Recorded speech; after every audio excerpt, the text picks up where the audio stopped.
For centuries, the British royal family has been the master of the cover-up. They've controlled the media, silenced witnesses, and made scandals disappear like magic. But here's the thing about secrets in the 21st century. They always find a way out. Today, we're ripping back the velvet curtain and exposing 15 jaw-dropping scandals that the royal family prayed you'd never discover. 1. King Edward VIII's Nazi connections. Let's kick things off with a bombshell that still sends shockwaves through history. King Edward VIII, who gave up the throne for love, had a dark secret that the royal family worked overtime to suppress. While everyone thought he abdicated just to marry American divorcee Wallis Simpson in 1936, there was something far more sinister lurking beneath the surface. Edward had disturbing ties to Nazi Germany. Declassified documents revealed he met with Adolf Hitler in 1937, and the two got along disturbingly well.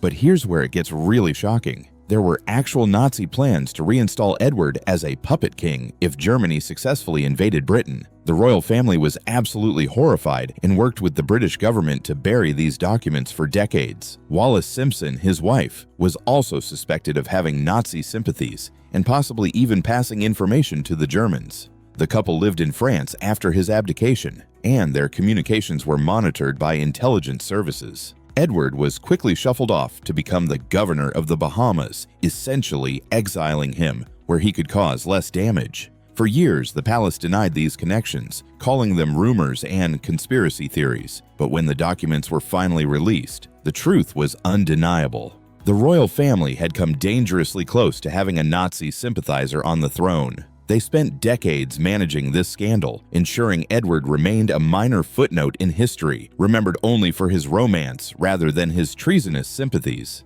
This wasn't just embarrassing, it was potentially catastrophic for the monarchy's reputation. 2. Prince Andrew and the Epstein affair. Now, let's fast forward to a scandal that's still making headlines today. Prince Andrew, the Queen's favorite son, became entangled in one of the most disturbing scandals in modern royal history. His friendship with convicted Jeffrey Epstein wasn't just inappropriate, it was absolutely devastating for the royal family's image. Andrew was photographed with Epstein multiple times, even after Epstein's first conviction. But the real bombshell came when Virginia Giuffre accused Andrew of sexual assault when she was just 17 years old. The palace initially issued denials, and Andrew gave a disastrous BBC interview in 2019 where he claimed he couldn't have been at the location because he was at a Pizza Express in Woking and had a medical condition that prevented him from sweating. The internet exploded with ridicule, and his excuses became instant memes. The interview was so catastrophic that Andrew was essentially forced to step back from all royal duties. The royal family tried every PR trick in the book to make this go away, but it wouldn't budge. Eventually, Andrew settled a civil lawsuit with Giuffre for a reported sum of around £12 million. Though he admitted no wrongdoing, the Queen stripped him of his military titles and royal patronages. For a family that prides itself on dignity and service, having a prince associated with such serious allegations was a nightmare they couldn't wake up from. They tried to keep him hidden from public view, hoping the scandal would fade, but it remains one of the most damaging episodes in recent royal history. 3. Princess Margaret's forbidden love. Let's travel back to the 1950s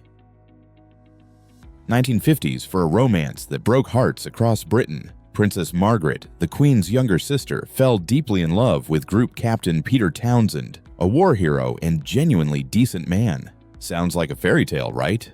Wrong.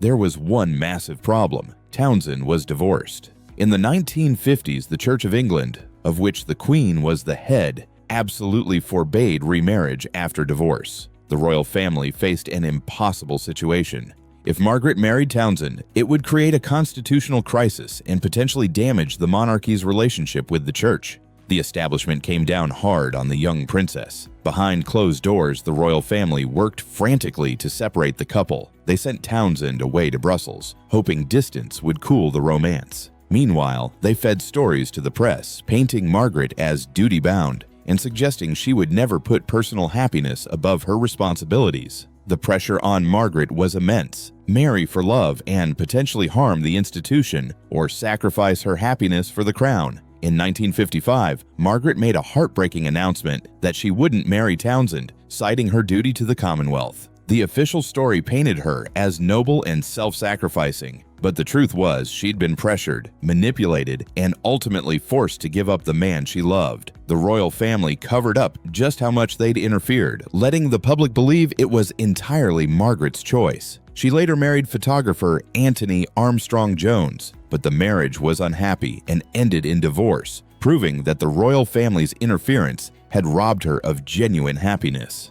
4. The cover-up of Lord Mountbatten's personal life. Lord Louis Mountbatten was one of the most celebrated figures in royal circles, a war hero, the last Viceroy of India, and Prince Philip's beloved uncle. The royal family presented him as the epitome of dignity and service, but behind this carefully constructed image was a personal life that the establishment worked hard to conceal. Mountbatten had relationships with both men and women during an era when homosexuality was illegal in Britain. FBI files later released contained allegations about his sexuality and detailed accounts of his private life that would have been scandalous if revealed during his lifetime. The royal family was well aware of Mountbatten's private affairs but maintained absolute silence to protect both him and the monarchy's reputation. What makes this cover-up particularly significant is that Mountbatten held enormous influence over the royal family, particularly as a mentor to Prince Charles. He was deeply involved in royal decision-making and was considered almost untouchable due to his status. The establishment protected him fiercely, ensuring that any whispers about his personal life never made it to mainstream public discussion. Even after his tragic assassination by the IRA in 1979, the royal family continued to guard his reputation carefully. Official biographies glossed over controversial aspects of his life, and the palace worked with authors to ensure the approved version of his story remained dominant. It wasn't until decades later, with the release of classified documents and changing social attitudes, that the fuller picture of Mountbatten's life began to emerge. The monarchy had successfully protected one of its own for an entire lifetime and beyond. 5. King George V's speech impediment cover-up. The movie The King's Speech brought this story to millions, but it actually glossed over just how desperately the royal family tried to hide King George VI's severe stammer. When he unexpectedly became king in 1936 after his brother's abdication, the monarchy faced a serious problem. Their new king could barely speak in public without severe difficulty. In an age of radio and public addresses, a king who couldn't speak fluently was seen as a potentially fatal weakness for the monarchy. The royal family went into damage control mode immediately. They limited George's public speaking engagements drastically, carefully controlling when and where he would speak. Behind the scenes, they brought in speech therapist Lionel Logue, but kept this assistance largely secret, not wanting to admit the extent of the problem. The palace worked closely with the BBC and newsreel companies to edit out the worst moments of the king's speeches. If he had a particularly difficult time with a broadcast, technicians would edit the recording before it was released to the public. Live speeches were carefully scripted and rehearsed endlessly. The public saw only the managed version of their king, never knowing how much effort went into making him appear capable. The royal family also controlled the narrative around his condition, portraying any difficulties as minor and temporary rather than the serious, lifelong condition it actually was. They feared that other nations, particularly during World War II, might see Britain as weak if they knew their king struggled so profoundly with public speaking. The cover-up was so effective that most British citizens had no idea of the true extent of his speech impediment until much later. 6. Prince Charles and Camilla's decades-long affair. This is the affair that rocked the monarchy to its core and showed the world that fairy tales don't always have happy endings. Prince Charles and Camilla Parker Bowles had been in love since the early 1970s, but she wasn't considered suitable royal material. The establishment pushed Charles toward the young, virginal Lady Diana Spencer instead, setting the stage for one of the biggest royal disasters in history. Here's the scandal that the royal family desperately tried to suppress. Charles never stopped loving Camilla, and their affair continued throughout his marriage to Diana. The palace knew about it and worked overtime to keep it secret. They denied rumors, planted positive stories about Charles and Diana, and did everything possible to maintain the illusion of a happy royal marriage. But then came the Camillagate tapes in 1993, a recorded phone conversation between Charles and Camilla that was so intimate and embarrassing it made headlines worldwide. Charles talking about wanting to be Camilla's tampon. "You can't make this stuff up." The royal family went into crisis mode, but the damage was done.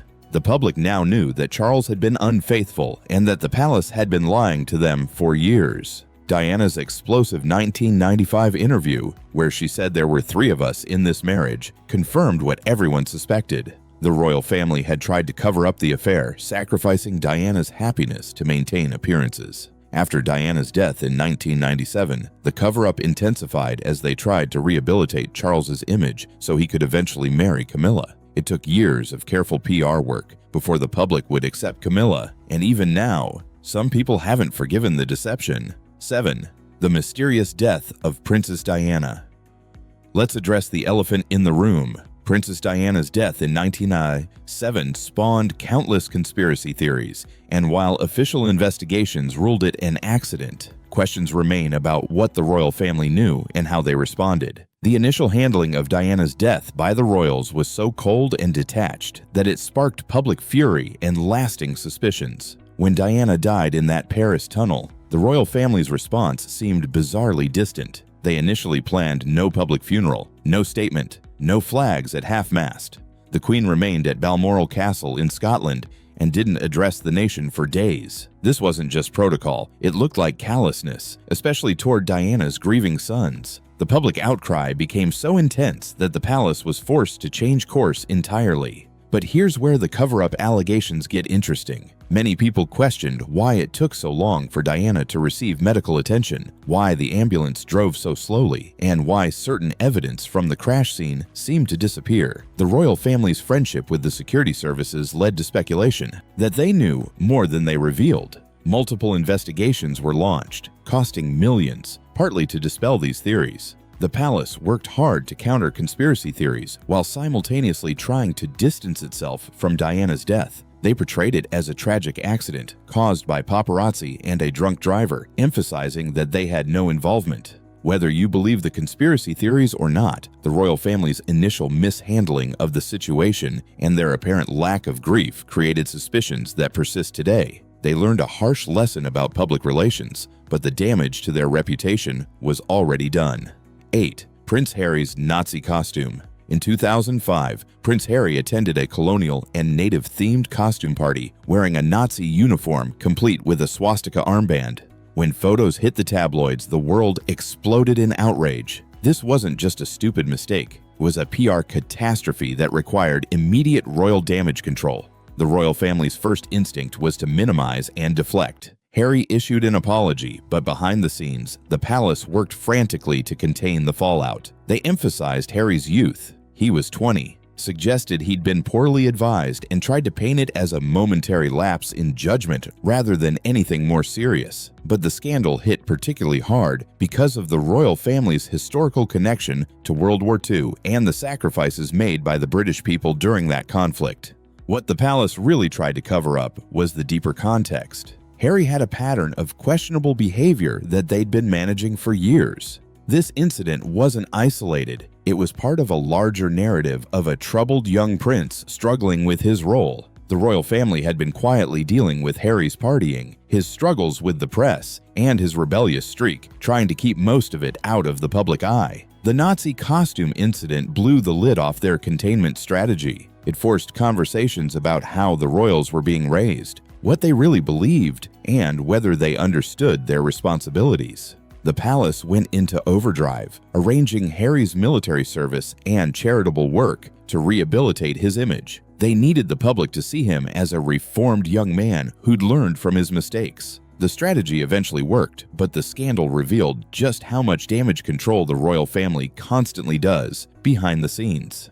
9. The secret royal cousins, hidden in asylums. This scandal is straight out of a horror movie, and it's absolutely true. Catherine and Nerissa Bowes-Lyon were the Queen Mother's nieces, first cousins to Queen Elizabeth II. They both had severe learning disabilities and were secretly placed in a mental institution in 1941. Here's the truly shocking part. The royal family declared them dead in Burke's Peerage, the official record of aristocratic families. For decades, these royal cousins lived in an asylum, while their family pretended they didn't exist. They were never visited by royal relatives, never acknowledged, never spoken of. The royal family kept this secret so tightly that even most family members didn't know the truth. Why? because in the 1940s and beyond, having family members with disabilities was seen as shameful for aristocratic families, suggesting bad blood or genetic weakness. The scandal finally broke in 1987 when a documentary exposed the truth. The public was horrified to discover that the royal family had essentially erased two vulnerable women from existence to protect their reputation. Catherine died in that institution in 2014, having spent 70 years hidden away. The cover-up revealed the monarchy's cold calculation. Image mattered more than compassion, even for their own family members. The palace's response was minimal and defensive. They claimed different standards existed in that era and suggested the women received good care, but the damage was done. This scandal showed that behind the smiling public faces and carefully crafted image, the royal family could be ruthlessly pragmatic about hiding anything that threatened their perfect facade. It remains one of the cruelest and most heartbreaking royal cover-ups ever exposed.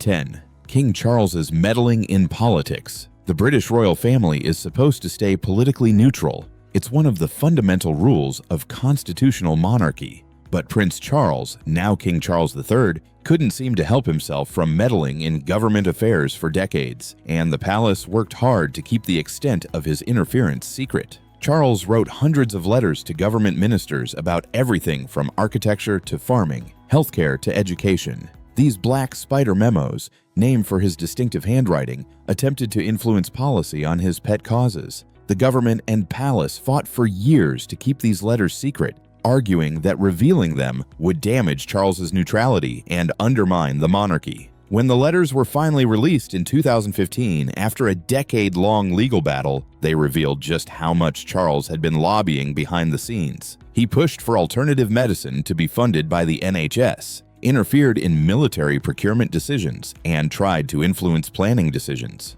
This wasn't a monarch staying above politics. This was active political engagement that broke constitutional conventions. The cover-up extended beyond just hiding the letters. The palace worked to portray Charles as merely passionate about issues rather than inappropriately interfering in democracy. They tried to spin his activism as harmless engagement rather than the constitutional problem it actually represented. When he became king, these concerns intensified. Would he continue meddling? The royal family spent years covering up the extent of his political involvement because it undermined the entire basis of the constitutional monarchy. The sovereign advises but doesn't dictate. 11. Princess Anne's kidnapping attempt cover-up. In 1974, Princess Anne survived a terrifying kidnapping attempt that could have ended in tragedy, but the royal family's handling of the aftermath raises serious questions about what they tried to hide. Ian Ball, armed with 2 guns, attacked Anne's car on the Mall in London, shooting her bodyguard, her chauffeur,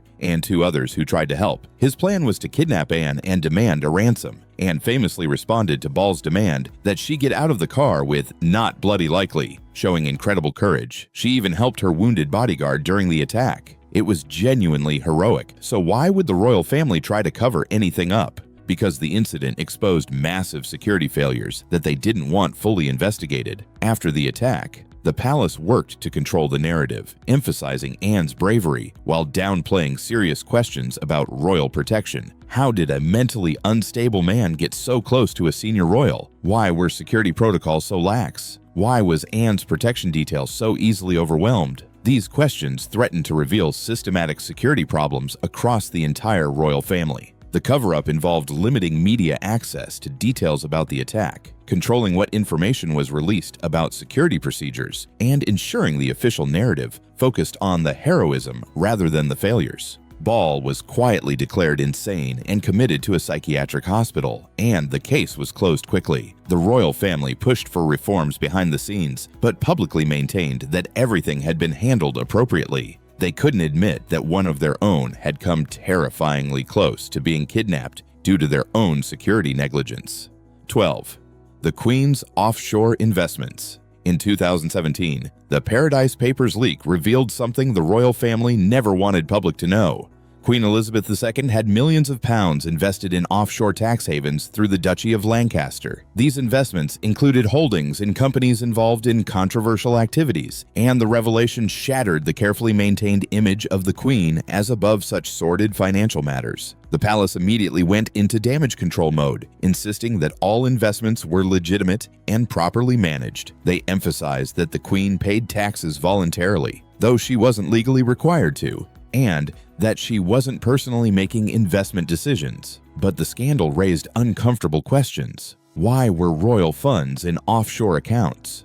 Who was making decisions about where royal money was invested? And why were those investments in companies that didn't align with the values the monarchy supposedly represented? What made this cover-up particularly significant was the hypocrisy it exposed. The royal family presented themselves as serving the British people, while their wealth was being managed in ways designed to minimize tax obligations, the same tax obligations ordinary British citizens couldn't avoid. The public learned that royal money was invested in everything from rent-to-own schemes that exploited poor people to retailers accused of environmental damage. The palace tried to bury this story quickly, giving minimal statements and refusing detailed questions about the investments. They worked behind the scenes to change investment strategies and add ethical guidelines, but they did this quietly without admitting previous approaches had been problematic. The cover-up wasn't about illegal activity. It was about hiding that the royal family's financial dealings didn't match their public image of service and duty above personal profit.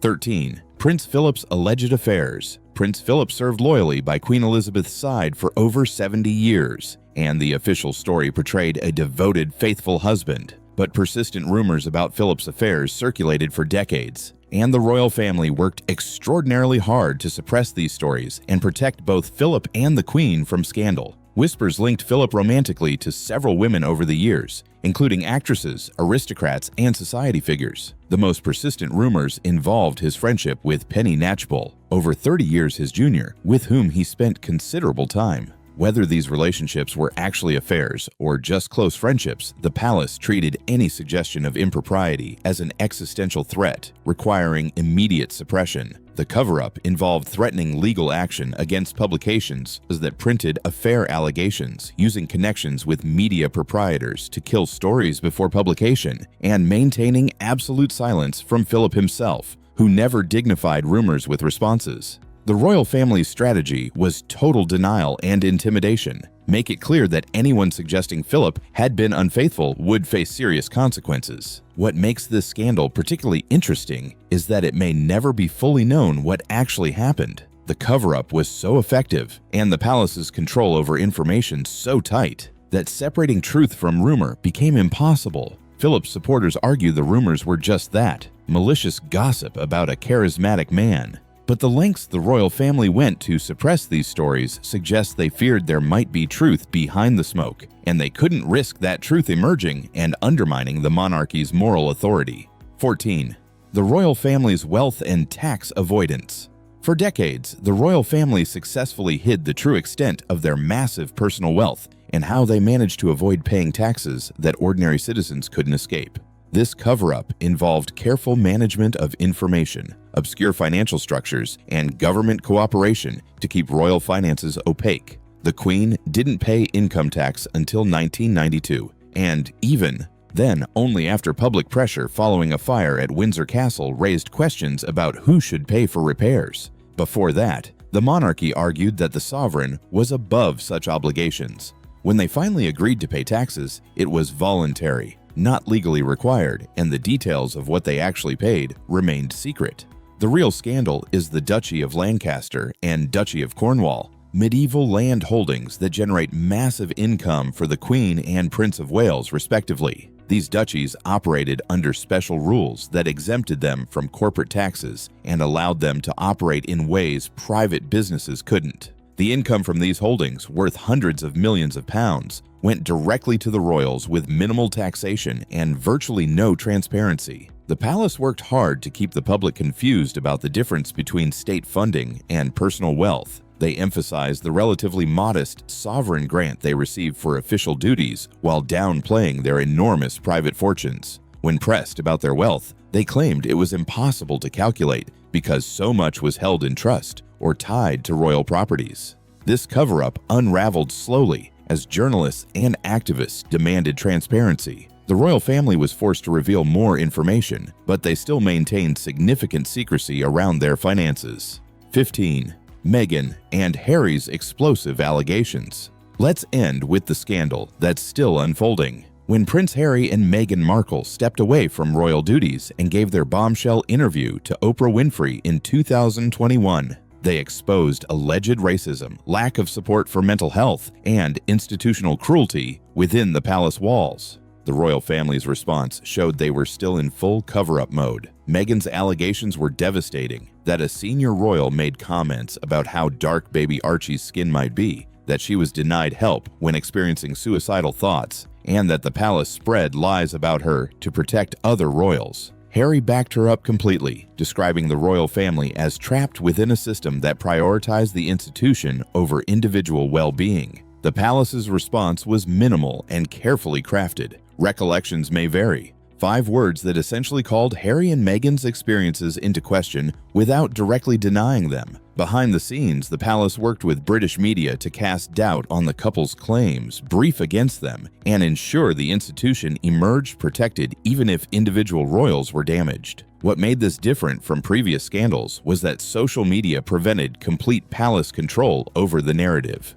The royal family could manage traditional British media, but they couldn't control global conversation. The cover-up tactics that worked for decades suddenly became transparent and obvious. People saw the palace machinery in action, and many didn't like what they saw. The scandal continues because it exposed the fundamental tension in modern monarchy. The conflict between protecting the institution at all costs versus treating the individuals within it with compassion and honesty. Whether you believe Harry and Meghan or support the palace, this scandal revealed that the royal family still prioritizes cover-up and image management over transparency and truth. What do you think about these scandals? Were the royal family right to hide them? Or do the public deserve complete transparency from the people they support with their taxes? Drop your thoughts in the comments below.